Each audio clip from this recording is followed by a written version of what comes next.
ಎಲ್ಲ ನಡೆದಿರ್ತಕ್ಕಂಥ ಎಲ್ಲ ವಿದ್ಯಾರ್ಥಿಗಳೇ, ನಾಯಕರೇ, ಜಮಾಯತಿನ ಎಲ್ಲ ಪದಾಧಿಕಾರಿಗಳೇ, ಬಹಳ ಸಂತೋಷದ ಒಂದು ಕಾರ್ಯಕ್ರಮ. ನಮ್ಮ ದೇಶದ 77ನೇ ಗಣರಾಜ್ಯೋತ್ಸವದ ಅಂಗವಾಗಿ ನಾವು ಇಲ್ಲಿ ಸೇರಿದ್ದೇವೆ. ಇವತ್ತು ನಾವೆಲ್ಲ ಸೇರಿಕೊಂಡು ನಮ್ಮ ದೇಶದ ಏನು ರಾಷ್ಟ್ರ ಧ್ವಜ ಇದೆ ಅದನ್ನು ಬಾನೆತ್ತರಕ್ಕೆ ಏರಿಸಿ ರಾಷ್ಟ್ರಗೀತೆಯನ್ನು ಹಾಡಿ ಸಿಹಿ ತಿಂಡಿಗಳನ್ನು ವಿತರಣೆ ಮಾಡಿ ನಾವು ಇವತ್ತು ಖುಷಿ ಪಡ್ತಾ ಇದ್ದೇವೆ. ಇದು ಏನಕ್ಕಂತ ಕೇಳಿದರೆ, ನಮ್ಮ ದೇಶದಲ್ಲಿ ಅತ್ಯಂತ ಶ್ರೇಷ್ಠವಾದಂತಹ, ಇಡೀ ಜಗತ್ತಿನಲ್ಲೇ ಅತ್ಯಂತ ಶ್ರೇಷ್ಠವಾದಂತಹ ಒಂದು ಸಂವಿಧಾನವನ್ನು ಅಳವಡಿಸಿಕೊಂಡು ಈ ದೇಶವನ್ನು ಸರ್ವ ಸ್ವತಂತ್ರ ಗಣರಾಜ್ಯವಾಗಿ ಘೋಷಿಸಿದಂತಹ ಒಂದು ದಿನ ಅದು ಜನವರಿ 26. 1950ನೇ ಇಸವಿಯಲ್ಲಿ ನಮ್ಮ ದೇಶಕ್ಕೆ ಒಂದು ಸ್ವತಂತ್ರವಾದಂತಹ ಒಂದು ಬೈಲೋ, ಒಂದು ಸಂವಿಧಾನ ಜಾರಿಗೆ ಬಂದು ಆ ನಂತರ ನಮ್ಮ ದೇಶ ತಿರುಗಿ ನೋಡಲಿಲ್ಲ. ನಿಮಗೆಲ್ಲ ಗೊತ್ತಿದೆ, ಈ ದೇಶವನ್ನು ಸುಮಾರು 200 ವರ್ಷಗಳ ಕಾಲ ತನ್ನ ವಸಾಹತುಶಾಹಿ ಅಥವಾ ಕಪಿಮುಷ್ಟಿಯಲ್ಲಿಟ್ಟುಕೊಂಡು ನಮ್ಮ ದೇಶವನ್ನು ಆಳ್ವಿಕೆ ನಡೆಸಿದಂತಹ ಬ್ರಿಟಿಷರು, ಅವರು ನಮ್ಮ ದೇಶಕ್ಕಾಗಿ ಅವರು ಆಡಳಿತ ನಡೆಸಲಿಲ್ಲ, ಹೊರತು ಅವರ ದೇಶಕ್ಕಾಗಿ ನಮ್ಮ ದೇಶದ ಎಲ್ಲ ಸಂಪನ್ಮೂಲಗಳನ್ನು ಕೊಂಡೊಯ್ದು ಅವರ ಬ್ರಿಟನ್ಗೆ ಕೊಂಡೊಯ್ದು ಅವರ ದೇಶವನ್ನು ಉದ್ಧಾರ ಮಾಡಿದರು. ಆ ಕಾರಣದಿಂದಾಗಿ ನಮ್ಮ ದೇಶ ಅತ್ಯಂತ ಬಡ ರಾಷ್ಟ್ರವಾಗಿ ಅವತ್ತು ಗುರುತಿಸಿಕೊಂಡಿತು. ಆದರೆ ಅದಕ್ಕೆ ಹಿಂದೆ ಸುಮಾರು 800 ವರ್ಷಗಳ ಕಾಲ ಮೊಘಲರು ಮತ್ತಿತರ ಬೇರೆ ರಾಜರುಗಳು ಆಡಳಿತ ನಡೆಸಿದ್ದರು. ಆದರೆ ಅವರು ಆಡಳಿತ ನಡೆಸಿದ್ದು ಈ ದೇಶಕ್ಕಾಗಿ, ಈ ದೇಶದ ಪ್ರಜೆಗಳಿಗಾಗಿ. ನಿಮಗೆಲ್ಲ ಗೊತ್ತಿದೆ, ಟಿಪ್ಪು ಸುಲ್ತಾನ್ ಇರಬಹುದು ಅಥವಾ ಬೇರೆ ಬೇರೆ ರಾಜರುಗಳಿರಬಹುದು, ಅವರು ಯಾರು ಕೂಡ ಈ ದೇಶದ ಸಂಪನ್ಮೂಲಗಳನ್ನು ಅವರ ದೇಶಕ್ಕೆ ಕೊಂಡೊಯ್ದು ಅವರ ದೇಶವನ್ನು ಉದ್ಧಾರ ಮಾಡಲಿಲ್ಲ. ನಮ್ಮ ದೇಶವನ್ನು ಅವರು ಉದ್ಧಾರ ಮಾಡಿದ್ದಾರೆ.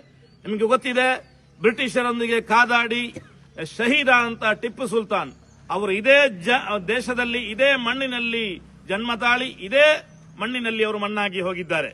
ಅವರೆಲ್ಲರೂ ಕೂಡ ನಮ್ಮ ದೇಶಕ್ಕಾಗಿ ಹೋರಾಡಿ ಆಡಳಿತ ಮಾಡಿದವರು ಅಂತ ನಾವು ಅರ್ಥ ಮಾಡಿಕೊಳ್ಬೇಕು. ಕೆಲವೊಂದು ಸಂದರ್ಭಗಳಲ್ಲಿ ನಮ್ಮ ಬಗ್ಗೆ ಕೆಲವರು ಟೀಕೆ ಮಾಡ್ತಾ ಇದ್ದಾರೆ.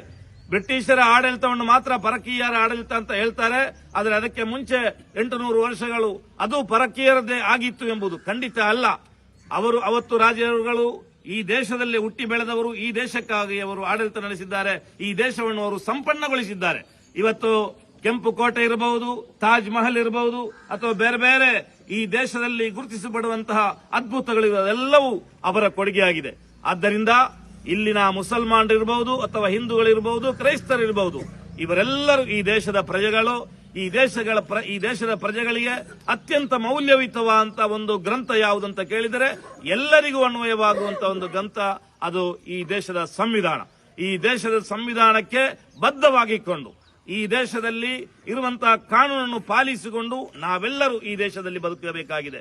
ಈ ದೇಶದಲ್ಲಿ ಅರಾಜಕತೆ ಉಂಟಾಗದಿರಲಿಕ್ಕೆ, ಈ ದೇಶದಲ್ಲಿ ಅಶಾಂತಿ ಉಂಟಾಗದಿರಲಿಕ್ಕೆ, ಈ ದೇಶದಲ್ಲಿ ಯಾವತ್ತೂ ಶಾಂತಿ ಬೇಕು, ಸಮಾಧಾನ ಬೇಕು. ಅದಕ್ಕಾಗಿ ನಾವು ಪಾಲಿಸಬೇಕಾದದ್ದು ನಮ್ಮ ದೇಶದ ಸಂವಿಧಾನ. ನಮ್ಮ ದೇಶದ ಕಾನೂನು ಯಾವುದಿದೆಯೋ ಅದನ್ನು ಎಲ್ಲರೂ ಪಾಲಿಸಲಿಕ್ಕೆ ಬದ್ಧರಾಗಿದ್ದೇವೆ. ಅದರ ಆ ಒಂದು ಪ್ರತಿಜ್ಞೆಯನ್ನು ನಾವು ಇವತ್ತು ಮಾಡ್ತಾ ಇದ್ದೇವೆ. ನಮ್ಮ ಸಂಸ್ಥೆಯ 400 ವಿದ್ಯಾರ್ಥಿಗಳು ಇವತ್ತು ಖಂಡಿತ ಆ ದೇಶ ಪ್ರೇಮವನ್ನು ಅಳವಡಿಸಿಕೊಂಡು ಎಲ್ಲ ಈ ದೇಶದ ಭಾಷೆಗಳನ್ನು, ಇಂಗ್ಲಿಷ್, ಉರ್ದು, ಕನ್ನಡ, ಮಲಯಾಳ ಎಲ್ಲ ಭಾಷೆಗಳನ್ನು ಅಳವಡಿಸಿಕೊಂಡು ಅದನ್ನು ಕಲಿತು ಈ ದೇಶಕ್ಕೆ ದೊಡ್ಡದಾದಂತಹ ನೇತೃತ್ವ, ನಾಯಕತ್ವ ನೀಡಲಿಕ್ಕೆ ಬದ್ಧರಾದಂತಹ ನಮ್ಮ ವಿದ್ಯಾರ್ಥಿಗಳು. ತುಂಬಾ ಸಂತೋಷ ಆಗ್ತಾ ಇದೆ. ಇವತ್ತು ನಮಗೆ ಈ ಗಣರಾಜ್ಯೋತ್ಸವ ಪ್ರಯುಕ್ತ ನಮ್ಮ ಸಂಸ್ಥೆಯಲ್ಲಿ ಬೇರೆ ಬೇರೆ ಕಾಂಪಿಟೇಷನ್ ಎಲ್ಲ ನಡೆದು ಅವರಿಗೆಲ್ಲ ಬಹುಮಾನ ವಿತರಣೆ ಎಲ್ಲ ಮಾಡಲಿಕ್ಕಿದೆ. ಇವತ್ತು ನಮ್ಮ ಈ ಒಂದು ಸಂಸ್ಥೆ ಕೂಡ ನಮಗೆ ಹೆಮ್ಮೆ. ಈ ಜಮಾಯತ್, ಈ ಮಾಡನ್ನೂರು ಜಮಾಯತ್ನಲ್ಲಿ ಇಂತಹ ಒಂದು ಅತ್ಯಂತ ಅಭೂತಪೂರ್ವವಂತಹ ಕಾರ್ಯಕ್ರಮ ಹಮ್ಮಿಕೊಳ್ಳಲಿಕ್ಕೆ ಅನುವು ಮಾಡಿಕೊಟ್ಟಂತಹ ಎಲ್ಲ ಪದಾಧಿಕಾರಿಗಳಿಗೆ ಅಭಿನಂದನೆಗಳನ್ನು ಸಲ್ಲಿಸುತ್ತಾ ಈ ಒಂದು ಕಾರ್ಯಕ್ರಮವನ್ನು ಯಶಸ್ವಿ ಮಾಡಿದ ಎಲ್ಲರಿಗೂ ಅಭಿನಂದನೆಗಳು ಸಲ್ಲಿಸುತ್ತಾ ಈ ಕಾರ್ಯಕ್ರಮವನ್ನು ಉದ್ಘಾಟಿಸಿದ್ದಾಗಿ ಹೇಳ್ತೇನೆ. ವಾಖಿರು ದಅವಾನಾ ಅನಿಲ್ ಹಮ್ದುಲಿಲ್ಲಾಹಿ ರಬ್ಬಿಲ್ ಆಲಮೀನ್. ಅಸ್ಸಲಾಮು ಅಲೈಕುಂ ವರಹಮತುಲ್ಲಾಹಿ ವಬರಕಾತುಹು.